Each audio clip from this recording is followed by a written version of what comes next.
Hello ಎಲ್ಲರೂ ನಮಸ್ಕಾರ. ಮತ್ತೊಂದು ವಿಡಿಯೋಗೆ ತಮಗೆಲ್ಲರಿಗೂ ಸ್ವಾಗತ. ಫ್ರೆಂಡ್ಸ್, ನೀವೇನಾದರೂ ನಿಮ್ಮ ಮನೆಯಲ್ಲಿ ಡಾಗ್ಸ್ನ ಸಾಕಿದ್ರಾ? ಹಾಗೆ ನಿಮ್ಮ ಡಾಗ್ಸ್ಗಳಿಗೆ ಯಾವಾಗ ಡಿವಾರ್ಮಿಂಗ್ ಮಾಡಬೇಕು, ಹೇಗೆ ಮಾಡಬೇಕು, ಹಾಗೆ ಎಷ್ಟು ದಿನಕ್ಕೆ ಒಂದ್ಸಲ ಮಾಡಬೇಕು, ಇದ್ರ ಬಗ್ಗೆ ನಿಮಗೇನು ಗೊತ್ತಿಲ್ಲ ಅಂತ ಹೇಳಿದ್ರೆ ಈ ಒಂದು ವಿಡಿಯೋನ ನೋಡಿ. ಈ ವಿಡಿಯೋದಲ್ಲಿ ಡಾಗ್ಸ್ಗಳಿಗೆ ಡಿವಾರ್ಮಿಂಗ್ನ ಹೇಗೆ ಮಾಡಬೇಕು, ಎಷ್ಟು ದಿನಕ್ಕೆ ಮಾಡಬೇಕು, ಡಾಗ್ಸ್ ಬಾಡಿನಲ್ಲಿ ವಾರ್ಮ್ಸ್ ಜಾಸ್ತಿ ಆದಾಗ ಏನೇನು ಸಿಂಪ್ಟಮ್ಸ್ ಇರುತ್ತೆ, ಇದ್ರ ಬಗ್ಗೆ ಎಲ್ಲ ಇವತ್ತಿನ ವಿಡಿಯೋದಲ್ಲಿ ನಾನು ನಿಮಗೆ ತಿಳಿಸ್ಕೊಡ್ತೀನಿ. ವಿಡಿಯೋನ ಶುರು ಮಾಡೋಣ. ಅದಕ್ಕಿಂತ ಮುಂಚೆ ನೀವು ನಮ್ಮ ಚಾನಲ್ಗೆ ಸಬ್ಸ್ಕ್ರೈಬ್ ಆಗಿಲ್ಲ ಅಂತ ಹೇಳಿದ್ರೆ ಈ ಕೂಡಲೇ ಸಬ್ಸ್ಕ್ರೈಬ್ ಆಗಿ ಅಂತ ಹೇಳ್ತಾ ಬನ್ನಿ ಇವತ್ತಿನ ವಿಡಿಯೋನ ಶುರು ಮಾಡೋಣ. ಓಕೆ ಫ್ರೆಂಡ್ಸ್, ಇವತ್ತು ನಮ್ಮ ಡಾಗ್ಸ್ಗಳಿಗೆ ಡಿವಾರ್ಮಿಂಗ್ ಮಾಡೋಣ ಅಂತ ಹೇಳಿ ಟ್ಯಾಬ್ಲೆಟ್ನ ತರಿಸ್ಕೊಂಡಿದ್ದೆ. ಸೊ ಬೀಗಲ್ ಶಿಡ್ಜು ಇದೆ, ಹಾಗೆ ನಮ್ಮ ಬೀಗಲಿದ್ದಾಳೆ. ಸೊ ಇವ್ರಿಗೆಲ್ಲ ಡಿವಾರ್ಮಿಂಗ್ನ ಮಾಡಬೇಕಿತ್ತು. ಓಕೆ ಫ್ರೆಂಡ್ಸ್, ಈಗ ಡಿವಾರ್ಮಿಂಗ್ ಅಂದರೆ ಏನು ಅಂತ ನೋಡೋದಾದ್ರೆ, ವಾರ್ಮ್ಸ್ ಅಂತ ಹೇಳಿದ್ರೆ ಜಂತುಹುಳು ಅಂತ ಹೇಳಿ. ಇದು ಬಂದು ಪ್ರಾಣಿಗಳ ಹೊಟ್ಟೆ ಒಳಗೆ ಇರುತ್ತೆ. ನಾಯಿ ಆಗಿರ್ಬೋದು ಅಥವಾ ಹಸು, ಕುರಿ, ಮನುಷ್ಯರ ಹೊಟ್ಟೆಯಲ್ಲೂ ಸಹ ಇರುತ್ತೆ ವಾರ್ಮ್ಸ್ಗಳು, ಜಂತುಹುಳುಗಳು. ಈ ಜಂತುಹುಳುಗಳಿಗೆ ಮೆಡಿಸಿನ್ ಕೊಟ್ಟು ಅವುಗಳನ್ನ ಸಾಯಿಸೋದಕ್ಕೆ ಡಿವಾರ್ಮಿಂಗ್ ಅಂತ ಹೇಳ್ತಾರೆ. ಈಗ ಒಂದ್ ವೇಳೆ ನಿಮ್ಮ ಡಾಗ್ಸ್ ನಲ್ಲಿ ವಾರ್ಮ್ಸ್ ಇದೆ ಅಂತ ಹೇಳಿದ್ರೆ ಯಾವ ರೀತಿ ಕಂಡುಹಿಡಿಯೋದು ಅಂತ ಹೇಳಿದ್ರೆ, ಅದಕ್ಕೆ ಕೆಲವೊಂದು ಸಿಂಪ್ಟಮ್ಗಳಿರುತ್ತೆ. ಏನು ಆ ಸಿಂಪ್ಟಮ್ಗಳು ಅಂತ ನೋಡೋದಾದ್ರೆ, ಸೊ ಮೊದಲಿಗೆ ಡಾಗ್ ಬಂದು ಊಟ ಬಿಡೋವಂಥದ್ದು ಆ ರೀತಿ ಮಾಡುತ್ತೆ. ಈಗ ತುಂಬಾ ಚೆನ್ನಾಗಿ ತಿಂತಾ ಇರುತ್ತೆ ಡಾಗ್ ಬಂದು, ಮತ್ತೆ ನೋಡಿದ್ರೆ ಊಟನ ಬಿಟ್ಬಿಡುತ್ತೆ. ಇಲ್ಲ ಅಂತ ಹೇಳಿದ್ರೆ ನಾಯಿ ಸರಿಯಾಗಿ ತಿನ್ನುತ್ತೆ, ಚೆನ್ನಾಗಿ ತಿನ್ನುತ್ತೆ, ಆದ್ರೆ ನಾಯಿ ಬಂದು ದಪ್ಪನೇ ಆಗಲ್ಲ. ಸೊ ಈ ರೀತಿ ಕೂಡ ಸಿಂಪ್ಟಮ್ ಇರುತ್ತೆ. ಜೊತೆಗೆ ಕಣ್ಣುಗಳ ಹತ್ರ ಈ ರೀತಿ ಬರುವಂಥದ್ದು ಇರುತ್ತೆ. ಹಾಗೆ ಕೆಲವೊಂದು ನಾಯಿಗಳು ಕೂದಲು ಉದುರೋಗಂಥದ್ದು ಈ ರೀತಿ ಆಗುತ್ತೆ. ಮತ್ತೆ ಕೆಲವೊಂದು ನಾಯಿಗಳು ಹುಲ್ಲು ತಿನ್ನೋದು ಅಂದ್ರೆ ಗ್ರಾಸ್ನ ತಿನ್ನೋದು, ಅಥವಾ ಮಣ್ಣು ತಿನ್ನೋದು, ಅಥವಾ ಅವುಗಳ ಟಾಯ್ಲೆಟ್ನ ಅವೇ ತಿನ್ನುವಂಥದ್ದು, ಈ ರೀತಿ ಸಿಂಪ್ಟಮ್ಗಳು ಇರುತ್ತೆ. ಇದರಲ್ಲಿ ಯಾವ್ದಾದ್ರು ಮಾಡ್ತಾ ಇದೆ ನಿಮ್ಮ ಡಾಗ್ ಅಂತ ಹೇಳಿದ್ರೆ ನಿಮ್ಮ ಡಾಗಿಗೆ ಬಂದು ಡಿವಾರ್ಮಿಂಗ್ ಆಗಿಲ್ಲ. ಈಗ ಒಂದ್ ವೇಳೆ ನಿಮ್ಮ ಡಾಗ್ಗಳಿಗೆ ಡಿವಾರ್ಮಿಂಗ್ ನ ಮಾಡಿಲ್ಲ ಅಂದ್ರೆ ಏನಾಗುತ್ತೆ ಅಂತ ಹೇಳಿದ್ರೆ, ಹೊಟ್ಟೆನಲ್ಲಿ ಹುಳುಗಳು ಇರುತ್ತಲ್ಲ, ಜಂತು ಹುಳುಗಳು, ನೀವು ಹಾಕುವಂತಹ ಫುಡ್ ಏನಿರುತ್ತೆ ಇದನ್ನ ಬಂದು ಈ ಹುಳುಗಳೇ ತಿಂತಾ ಇರುತ್ತೆ. ಹಾಗಾಗಿ ನಾಯಿಗಳಿಗೆ ಬೇಕಾದಂತಹ ಪೋಷಕಾಂಶ ಯಾವುದು ಕೂಡ ಸಿಗ್ತಾ ಇರಲ್ಲ. ಈಗ ಈ ಡಿವಾರ್ಮಿಂಗ್ ನ ಎಷ್ಟು ದಿನಕ್ಕೊಂದ್ಸಲ ಮಾಡ್ಬೇಕು ಅಂತ ನೋಡೋದಾದ್ರೆ, ಸೊ ಮೊದಲಿಗೆ ಪಪ್ಪಿ ಹುಟ್ಟಿದೆ ಅಂತ ಹೇಳಿದ್ರೆ ನೀವು ಬಾರ್ನ್ ಪಪ್ಪಿ, ಅದಕ್ಕೆ 15 ದಿನಕ್ಕೊಂದ್ಸಲ ಮಾಡಬೇಕು.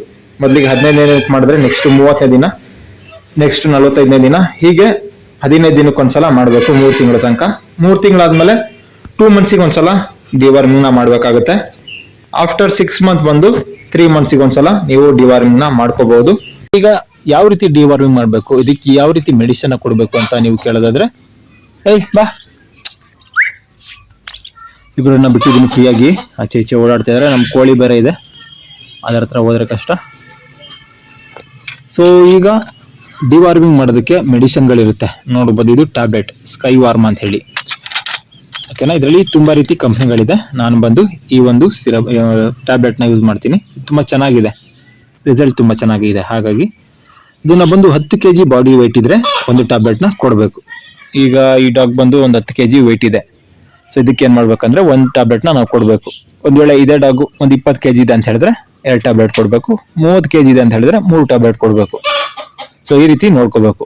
ಈಗ ನಮ್ಮ ಬೀಗಲ್ ಏನಿದೆ ಅದು 10 kg ಇದೆ, ಅದಕ್ಕೆ 1 ಟ್ಯಾಬ್ಲೆಟ್ ಕೊಡಬೇಕು. ಇನ್ನ ನಮ್ಮ ಶಿಡ್ಜು ಕೂಡ ಆಲ್ಮೋಸ್ಟ್ ಒಂದು 8 ರಿಂದ 10 kg ಅಂತ ಅನ್ಕೋಬಹುದು. ಸೊ ಅದಕ್ಕೂ ಕೂಡ 1 ಟ್ಯಾಬ್ಲೆಟ್ನ ಕೊಡ್ಬೋದು, ಏನು ತೊಂದರೆ ಏನಾಗಲ್ಲ. ಒಂದು ಸ್ವಲ್ಪ ಜಾಸ್ತಿ ಇದ್ರೂ ಕೂಡ ತೊಂದರೆ ಏನು ಬರಲ್ಲ, ಕೊಡ್ಬೋದು. ನಾನು ಕೊಡ್ತೀನಿ, ನೀವು ಒಂದ್ಸರಿ ಡಾಕ್ಟರ್ ಹತ್ರ ಚೆಕ್ ಮಾಡಿ ಕೊಡಿ.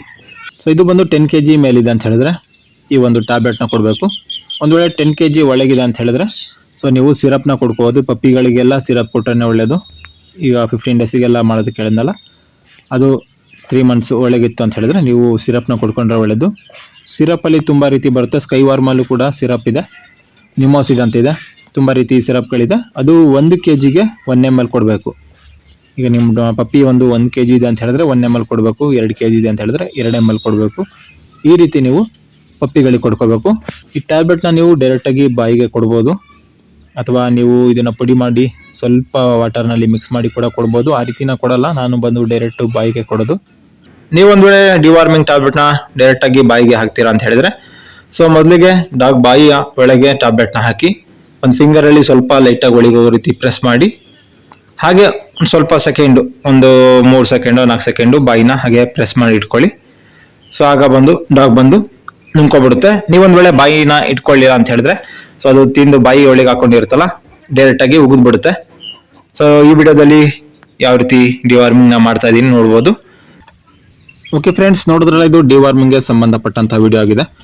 ವಿಡಿಯೋದಿಂದ ನಿಮಗೆ ಮಾಹಿತಿ ಸಿಕ್ಕಿದೆ ಅಂತ ತಿಳ್ಕೊತೀನಿ. ಏನಾದ್ರು ಡೌಟ್ ಇದ್ರೆ ಕಮೆಂಟ್ ಮೂಲಕ ತಿಳಿಸಿ, ನಾನು ನಿಮಗೆ ಮಾಹಿತಿನ ತಿಳಿಸ್ಕೊಡ್ತೀನಿ.